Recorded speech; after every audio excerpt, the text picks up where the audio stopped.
Phil, would you like to pretend with me that we all know the Baywatch theme song and it's so classic and cheesy, as if we actually watched it when we were younger?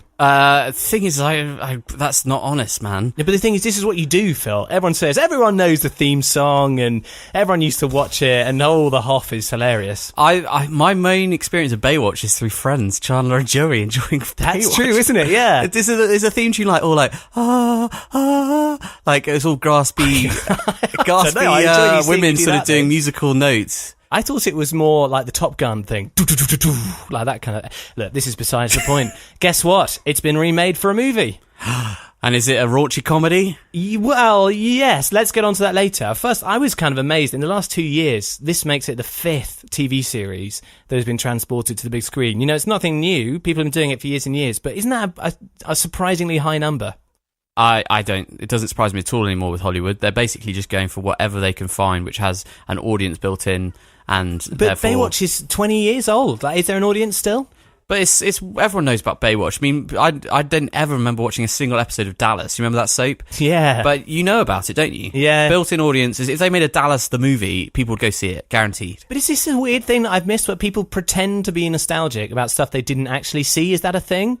I think it is. Because a lot like this, the audience this is aimed at were not people who would have watched it in their 20s. Do you know, like they would be 40 now if that were the case. But then you've got people like me who have heard about it because of things like Friends and the interweb, of course. Yeah, exactly. And Hasselhoff is kind of this weird meme, isn't he, online? Yeah. Everyone knows who David Hasselhoff is. So they're making jokes about him in Guardians of the Galaxy 2, of course. Exactly. So I feel like it's still culturally significant, even if people haven't seen it. Well, there we go. There's a little bit of cultural discussion for you, listeners. Let us know which side of the fence you No, let's not do that.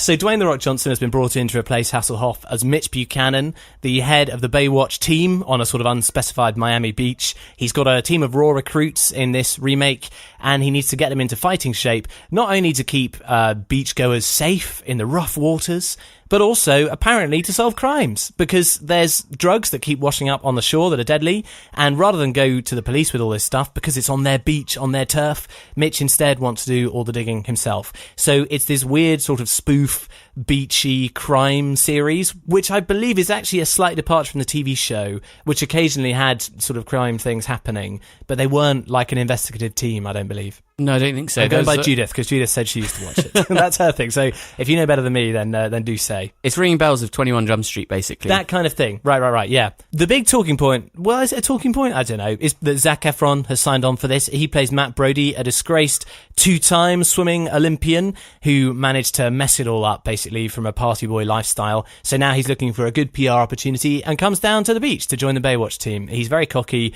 They need to take him down a few pegs. Basic story stuff, right? Yeah. You've also got CJ, who's played by Kelly Rohrbach, I think, and she is basically playing the Pamela Anderson role, you know, the glamorous beach person that everyone loves. Yeah. You've got Alexandra Daddario. Does that name mean anything to you, Phil?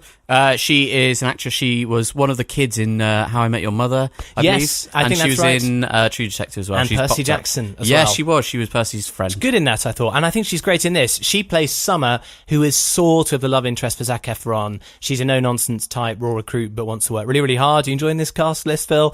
And then John Bass, or John Bass, who I haven't come across before, but he is playing a guy called Ronnie, who is overweight, and apparently the film thinks that's funny in and of itself. Lots of jokes about him not being sort of a fit physical specimen, but he also works really, really hard and wants to join the Baywatch team, and he, of course, has massive hots for CJ. Gotcha. Priyanka Chopra, who is quite a well-known Indian actress, is playing a sort of real estate mogul with interests around the beach. She may or may not have something to do with the drug smuggling, and I just realised I've forgotten another cast member because she's basically almost doesn't feature in the film. She plays the most boring role. It's a bit annoying that she does. Ilfanesh Hadira plays Stephanie, and I needed to bring her up because you're about to hear her in a clip. This is veteran Baywatchers Stephanie and Mitch interviewing Matt Brody for the Baywatch team. And, of course, he's a bit cocky. Ready for this? Yep. Hey, Steph. Hey. New Kids on the Block here is from Iowa. Oh, man. Really?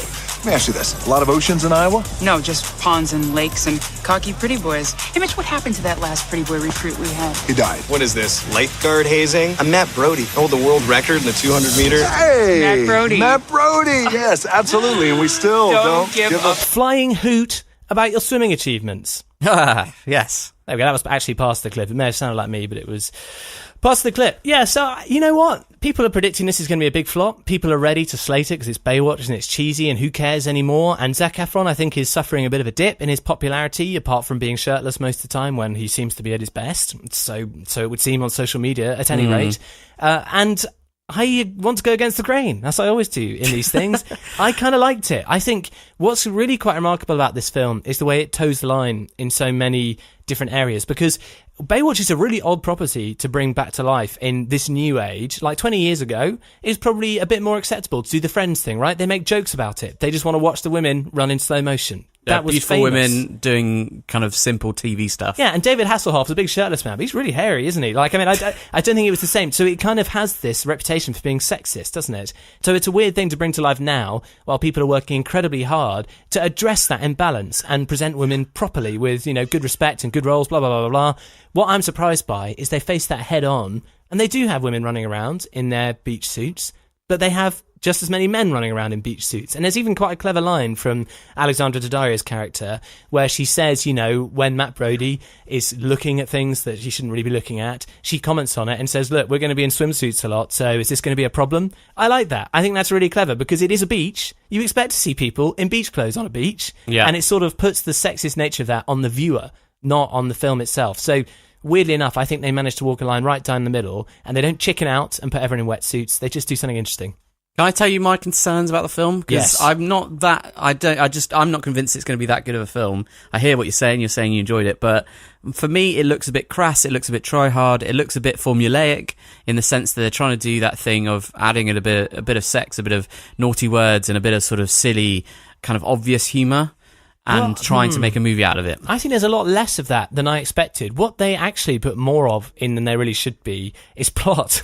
Really? Yeah, I think they missed the point. There's a lot of weird crime investigation scenes, and occasionally they nominally throw in a joke or two there, because this whole drug smuggling thing becomes the dominant part of it. Yes, Matt Brody is a troublesome guy in the team and he needs to learn a few lessons. Mitch needs to learn a few lessons about, you know, he's trying to make it more about crime solving, less about lifeguarding. Is he taking himself too seriously? Blah, blah, blah. But actually, what takes centre stage is an investigation into a drug smuggling ring.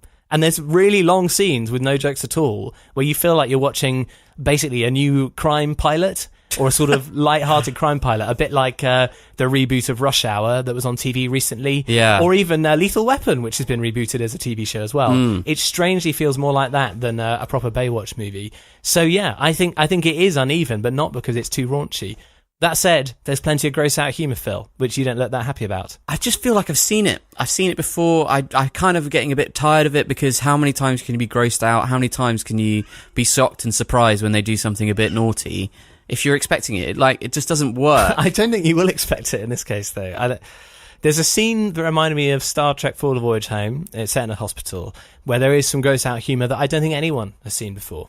There's a couple of things in there that I don't remember having seen. They're certainly gross out. But Phil, I laughed. Does that mean that I've got bad taste? I'm not judging anyone who enjoys it or anything like that. I'm just saying I have reservations. I just don't believe that it's going to be that fresh or original. But if you're saying it is, great. Maybe I'll give it a go. Well, I think the things that really make it stand out are Dwayne Johnson's performance. He's got this weird career at the moment where he plays Mr. Wholesome, good time, moral, family values, but also a sex symbol thing going on. It's really strange. He's got a very unique little niche in the market, and he does it very well. He's good at that, and he's quite dynamic on the screen, and he works really well playing off against Zac Efron, who isn't the sort of insane, annoying party boy as usual, even though his character is partly that. Weirdly, he just plays the fool quite well. I found him really quite charming, and I feel like I really hope this is the upward slope from the terrible pit that he's been in for things like Mike and Dave Need Wedding Dates and all those Bad terrible Neighbours. And things like that. like he's been rubbish for so long. I am hoping that this might be a very slow incline where he's going to do better.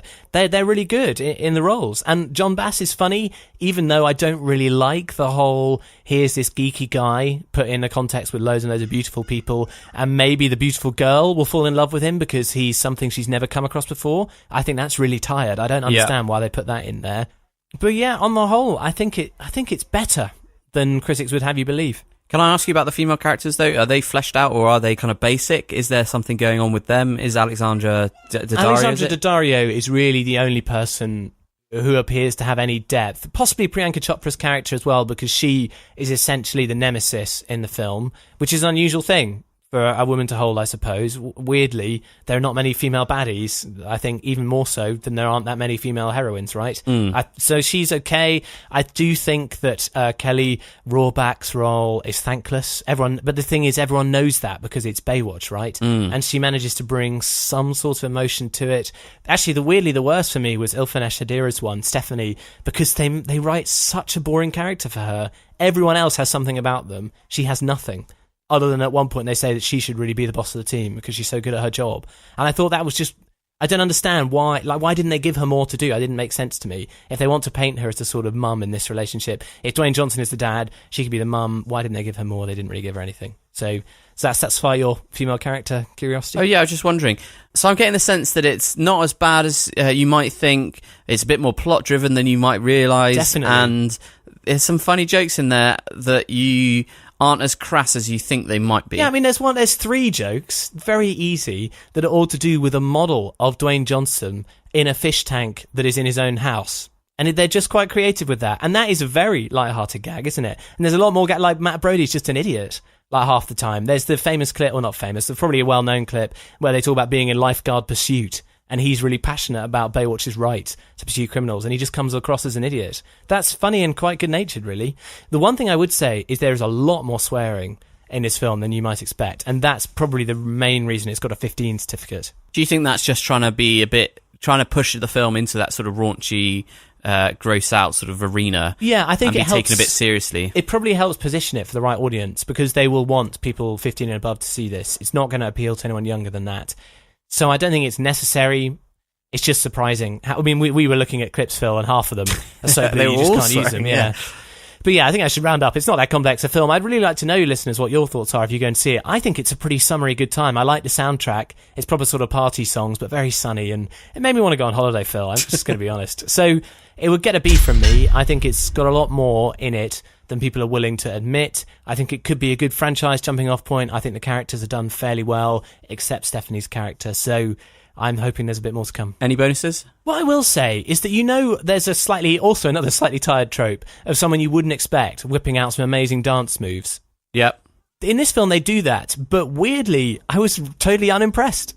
Like, all the set dressing and the music and the reaction from the characters was a kind of a, whoa, check this out. And I was watching it thinking, no. It's not like very good you, dancing. Phil, would dance better than that. You're a good dancer. Oh, people don't you. notice about you. And our brother Sam, you guys are good. You would do better than this guy, trust me. Really? You'll be unimpressed, I think. Okay, there you go. I guess. Thanks, Laurie. That's nice. Don't mention Compliment it. Don't mention it.